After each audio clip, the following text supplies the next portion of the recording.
absurda para muitas pessoas, porque dias atrás o Eduardo Bolsonaro, o filho do Bolsonaro, distorcendo os conceitos, distorcendo a informação para confundir as pessoas, para confundir o eleitorado deles. E vamos começar pela definição mais clássica, mais rasteira possível, mais simplória, porque é assim que as pessoas detêm todos os meios de produção. O que isso quer dizer? Detém a indústria, detém todo o setor produtivo. Isso é socialismo.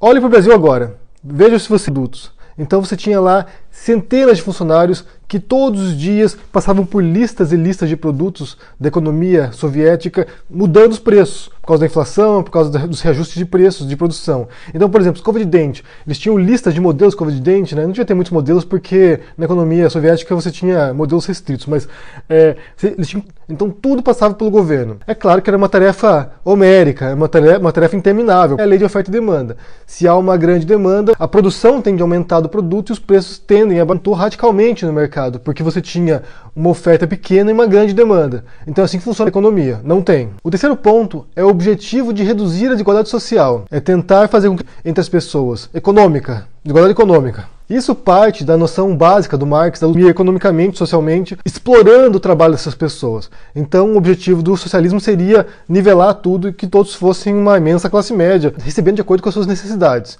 a gente olhar o Brasil hoje, o Brasil não é um país igual, com pouca desigualdade social. Inclusive, se você olhar os índices, mas não há nenhuma tentativa de reduzir esse abismo social e econômico entre os mais ricos e os mais pobres. Então, o Brasil não é um país socialista, não tem essa intenção, não tem essa proposta. Do contrário, é um país que governa para os mais ricos.